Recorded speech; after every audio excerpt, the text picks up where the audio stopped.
उधर इजरायल और हमास के बीच चल रही जंग में हमास ने एक वीडियो जारी कर इजरायल को बड़ी चुनौती दी, जिसमें हमास के लड़ाकों ने यह चेतावनी दी कि उनकी सुरंगों से निपटना इजरायल के सैनिकों को भारी पड़ सकता है। गाजा में इजरायल के सैनिकों ने जमीनी लड़ाई तेज कर दी ताकि हमास के लड़ाकों का सफाया हो जाए, और इसी लड़ाई के बीच हमास ने इजरायल को चेतावनी देते हुए वो वीडियो जारी किया।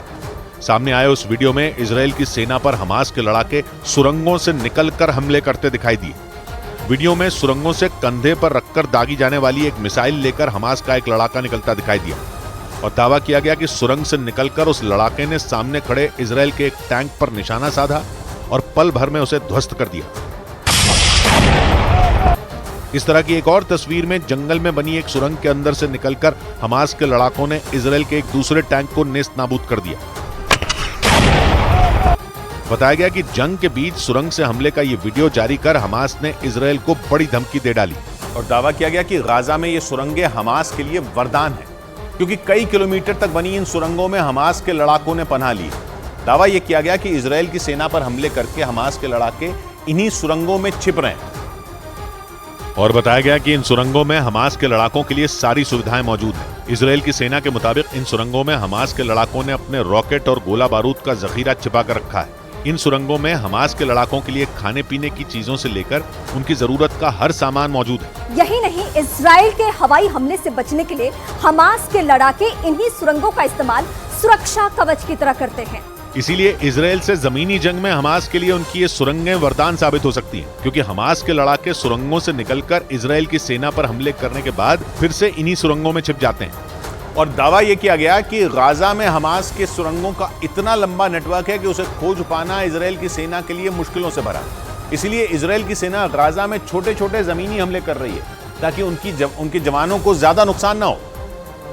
क्योंकि हमास की सुरंगों की वजह से इजरायल की सेना को जमीनी हमले में परेशानी हो रही है। न्यूज एजेंसी रॉयटर्स की एक रिपोर्ट के मुताबिक हमास ने पूरी गाजा पट्टी में सुरंगों का जाल बिछा रखा है, जो इजरायल के लिए किसी खतरे से कम नहीं। दावे के मुताबिक गाजा पट्टी में हमास की सुरंगें 500 किलोमीटर से ज्यादा हैं, जिनमें कुछ के दरवाजे दक्षिण में मिस्र की सीमा के पास खुलते हैं, तो कुछ के दरवाजे उत्तर और पूर्व में इजरायल की सीमा के करीब खुलते हैं। और इन सुरंगों को हमास ने 2021 में बनाने का दावा किया था। दावा किया गया कि गाजा में सुरंगों का जाल इस तरह से फैला है कि उनके जरिए हमास अपने घातक हथियारों को गाजा के किसी भी कोने में ले जा सकता है। और तो और दावा यह भी है कि 7 अक्टूबर को इजरायल से बंधक बनाए गए 200 से ज्यादा लोगों को हमास ने इन्हीं सुरंगों में छिपा रखा है। तभी इजरायल की सेना अपने बंधुकों को हमास की कैद से छुड़ा पाने में अब तक नाकाम रही, जबकि इजरायल के सैनिक हमास के कब्जे से उन बंधुकों को छुड़ाने के लिए जी जान से जुटे हैं। इजरायल की सेना कोशिश में है कि उन्हें बंधुकों का कोई सुराग मिल जाए, लेकिन अभी तक इजरायल के सैनिकों के हाथ खाली हैं। वो बंधुकों को ढूंढ नहीं पाए।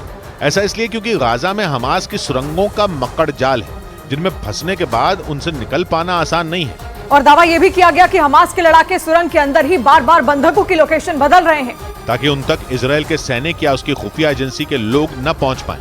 यही वजह रही कि 7 अक्टूबर के हमले के बाद से इजरायल से बंधक बनाए गए 200 से ज्यादा लोगों तक इजरायल की सेना नहीं पहुंच पाई है। और गाजा में सिर्फ बंधकों को ही परेशानी नहीं, बल्कि हमास की सुरंगें भी इजरायल के जमीनी हमले के लिए मुश्किल बनकर खड़ी हैं। जबकि इजरायल ने 7 अक्टूबर के हमले के तुरंत बाद ये ऐलान कर दिया था कि उसकी सेना गाजा में घुसकर वार करने जा रही है। लेकिन इसके बावजूद इजरायल की सेना को गाजा में घुसकर जमीनी हमले करने में 2 हफ्ते से ज्यादा का वक्त लग गया, क्योंकि इजरायल की फौज को यह डर था कि जैसे ही वो गाजा में जमीनी हमले के लिए घुसेगी, हमास के लड़ाके अपनी सुरंगों से निकलकर उस पर हमले कर सकते हैं। दावा ये किया गया कि गाजा में हमास के लड़ाकों के सुरंग वाले प्लान से निपटने के लिए इजरायल के सैनिकों ने पूरा समय लिया और सुरंगों को तबाह करने की पूरी प्लानिंग बनाई, और फिर गाजा में छोटे छोटे जमीनी हमले शुरू किए और अपने कई टैंकों को मैदान में उतार दिया, ताकि गाजा में हमास के लड़ाकों की कब्र खोदी जा सके। इजरायल के मुताबिक उसके सैनिकों ने गाजा में घुसकर हमास के कई ठिकानों को पूरी तरह तहस नहस कर दिया और उसके कई लड़ाकों को भी मार गिराया। यही नहीं, गाजा में जमीनी हमले के दौरान इजरायल के सैनिक हमास की सुरंगों की तबाही का भी प्लान बना चुके हैं। ब्रिटेन के अखबार द टेलीग्राफ के मुताबिक गाजा की जिन सुरंगों में हमास के लड़ाके छिपे हैं, वहां इजरायल की सेना स्पंज बम से हमला करेगी। और स्पंज बम का यह हमला सुरंगों में छिपे हमास के लड़ाकों के लिए काल बन जाएगा, क्योंकि इस बम के इस्तेमाल से इजराइल गाजा में मौजूद सुरंगों में जाने वाले रास्तों को ब्लॉक कर देगा, जिससे उन सुरंगों में छिपे हमास के लड़ाके वहीं फंस जाएंगे और उनका सुरंगों से बाहर निकलना मुश्किल हो जाएगा और वो लड़ाके उन्हीं सुरंगों में एक तरह से कैद हो जाएंगे। असल में स्पंज बम एक केमिकल होता है जिसका इस्तेमाल किसी सुरंग या किसी संकरे रास्ते को बंद करने के लिए किया जा सकता है, क्योंकि स्पंज बम में इस्तेमाल होने वाला केमिकल तेजी से फैलते हुए झाग बनाता है और केमिकल से बना झाग कुछ देर बाद ही किसी पत्थर की तरह सख्त हो जाता है, जिसे तोड़ पाना हमास के लड़ाकों के लिए आसान नहीं होगा। इसलिए इजराइल हमास के खिलाफ अपने सीक्रेट हथियार का इस्तेमाल कर सकता है, जिसे स्पंज बम कहा जा रहा है। और सुरंगों पर हमले की प्लानिंग के साथ इजराइल ने हमास के एक नेता का वीडियो जारी कर उसकी पोल खोल दी। उस वीडियो में हमास के उस नेता ने यह दावा किया कि गाजा में मौजूद सभी सुरंगें उनके लड़ाकों की सुरक्षा के लिए, न कि गाजा के नागरिकों के लिए। जबकि हमास गाजा में फिलिस्तीनियों के लिए लड़ने का दावा करता रहा है। सामने आए उस वीडियो में हमास के नेता ने एक सवाल के जवाब में बताया कि गाजा में मौजूद सुरंगें उनके लड़ाकों की सुरक्षा के लिए हैं।